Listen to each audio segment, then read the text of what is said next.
que da ngay partager avis boobu. Il faut relativiser parce que quand je dis que Yacine sa nomination est légale et légitime déjà de un mooy que nit ñi waruñu jeexi jaaxa ci loolu. Maintenant nag le principe et le contexte bien sûr les gens en tout cas ont le droit et aussi ku am bon sens di nga interpeller notion bi nga xamante ni moom nga nekk di wax parce que tey le garde des Sceaux est un membre du gouvernement. N'oublions pas donc le gouvernement qui dépend de l'exécutif. Mais aussi constitution comme ni ma koy waxee parce que ñun dañoo tënk ci loi. Article 88 moom mooy que ni les magistrats sont indépendants waaw maintenant léegi man en tant que sénégalais boo xamante ni nii bokkuma Pastef bokkuma APR damay analyser d'une manière neutre et impartiale. Je dirais tout simplement que nommer une personnalité boo xamante ni dafa lié politiquement. ci ministère de la justice dina indi ay suspicions ci par rapport ak la neutralité ci par rapport ak l'impartialité de l'indépendance de la justice et ça c'est un problème boo xamante ni tey observateurs yu bëri ñu ngi ko nekk di poser effectivement gis nañ fi pastefiens yi ak certains cadres yoo xamante ni dañ ne la Ousmane Diagne xamul mission bi nga xamante ni moom lañ ko jox maîtrise wul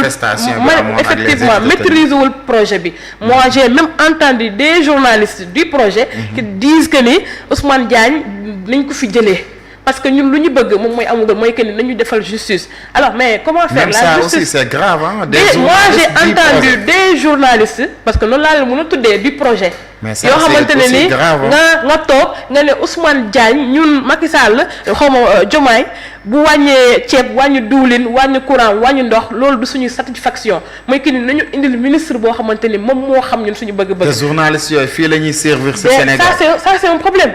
mais il oublie que ni la justice en tout cas n'est pas l'émanation d'une personne la justice n'est pas pour Diomaye encore moins pour Ousmane Sonko la justice elle est faite au nom du peuple la justice c'est pour les Sénégalais alors bu ñu jëlee benn personnalité teg ko ci justice bi c'est pour que mu am équité justice que Ramatoulaye X Y ak Z kenn ku nekk nga mën a sentir sa bopp ci li nga xamante ni moom moo nekk sa pouvoir bi nga xamante ni moom mu ngi koy incarner mais maintenant ce que je dis encore une fois moom mooy que ni xel yi fu ñu téye parce que nit ki bu fekkee dafa nekk un membre du projet nekk ci gouvernement bi xam nañ que ni les pouvoirs sont étroitement liés moom aussi ñu doon dégg en tout cas ay révélations wala en tout cas moom nu mu gisee woon li nga xamante ni événement yi mu fi amoon nga jël ko teg ko ci biir ministère boobu noonu alors il y a de quoi s'inquiéter alors là nag ce qu'on va convoquer mooy que ni tey bu fekkee ni l'esprit républicain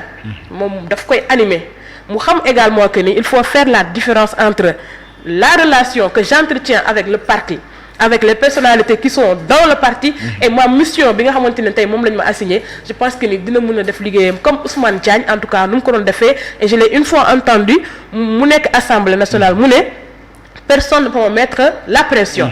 et sama liggéey dinaa ko def comme ni ma ko juste waxee comme président nu mu defee woon erreur wax que ni il faut mettre la pression à la justice personne ne doit la mettre la pression ni l'exécutif encore moins le peuple parce que la justice dafa indépendant la justice moom mooy xool naka lay doxalee ay mbir parce que c'est des personnes assermentées ñoom ñoo fa nekk ñoom ñoo fa toog alors man en tant que Sénégalais de bon teint je me dis que ni comme que ñoom def nañu enquête de moralité parce que bu ko defuloon Yacine Fall dafa nekk doy na leen alors peut-être que elle va incarner ce manteau porter ko bu mat donc fexee tëddee njaaxaanaay bu ko defee sénégalais bu nekk nga gis sa bopp ci justice bi mais néanmoins également les alertes parce que j'ai vu le ministre Alioune Ndoye également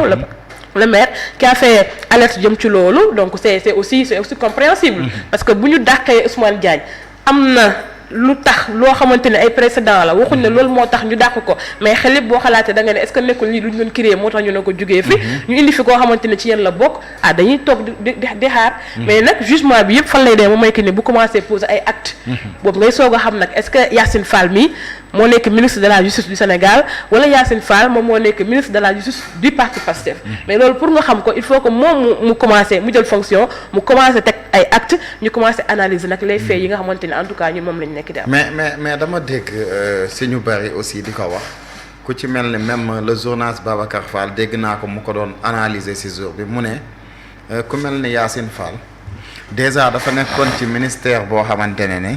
defu fa loo xamante ne sénégalais yi mën nañ ko cee naw maanaam réussirul mission am au niveau du ministère des affaires étrangères xëy na ñu ngi doon xaar boo koy joxaat ministre di nga ko jox ministre bu xaw a yamamaay mais nga jox ko ministre bu important bu toll ni justice est-ce que aussi loolu du doon problème ëllëg ci réew mi man j'ai écrit un article j'ai partagé ça dans mes réseaux je dis que ni parce que tamit ñoom defe naa la 5 ans la ñu def seen gouvernement bi nga xamante ne ni Sonko bi alors ñu ñoo def remaniement mais normalement on doit faire un bilan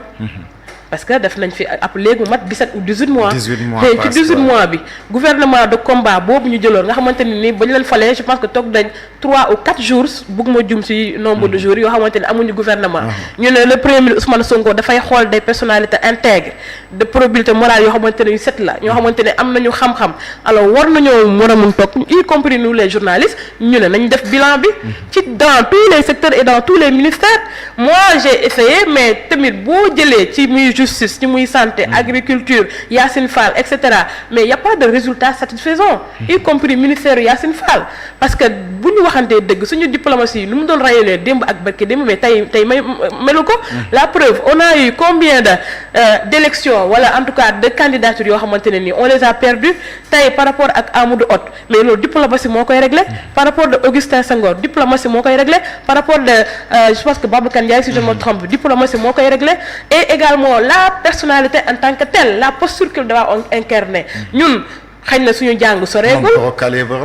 waaw mais moom suñu jàng soreegul mais tey boo koy déglu Yacine Fall que moom muy nekk dans l'exercice de ses fonctions ngay déglu par exemple une Aïssata Tall Sall qui a eu à incarner cette fonction mais da ngay xam ne y a une nette différence et suñu ministère boo xamante ne ni ministère de souveraineté la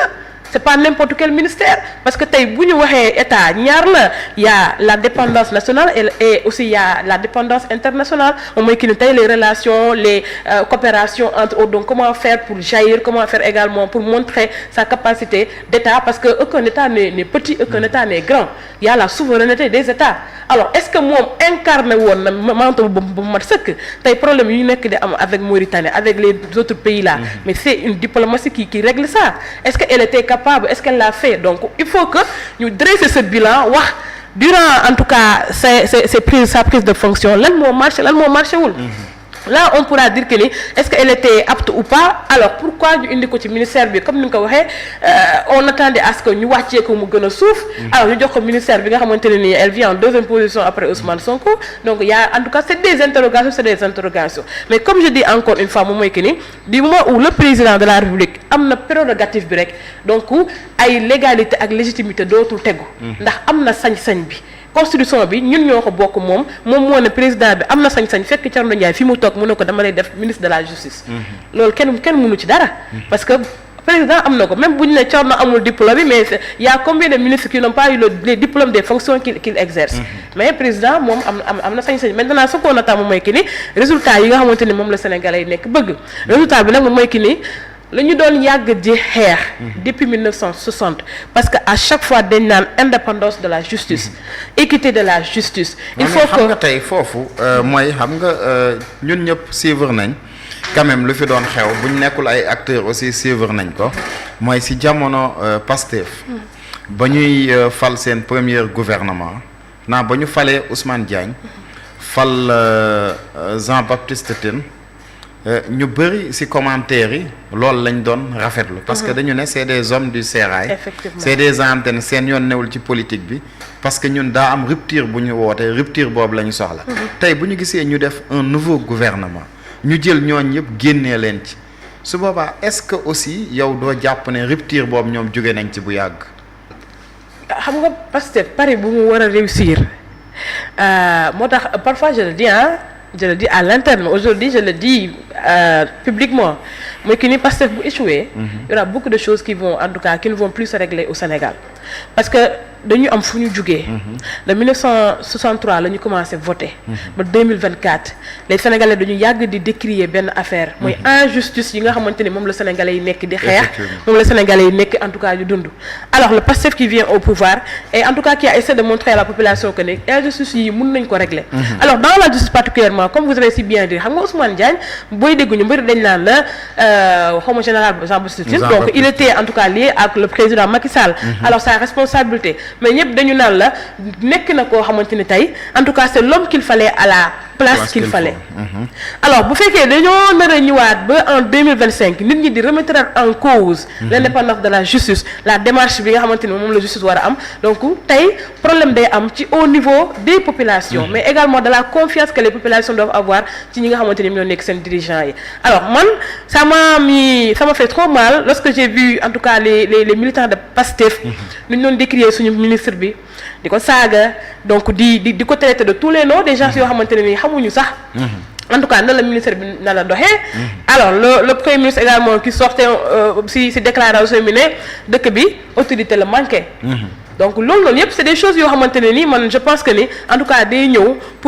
pour jéem a en tout cas brouiller les pistes yi nga xamante ne am nañ ko mais dans tout état de cause daal en tout cas pour le cas de Yacine Fall parce que également aussi remaniement ci gouvernement la bokk. Donc c'est pas dit que ni le ministre doit rester éternellement. Et aussi nul n'est indispensable.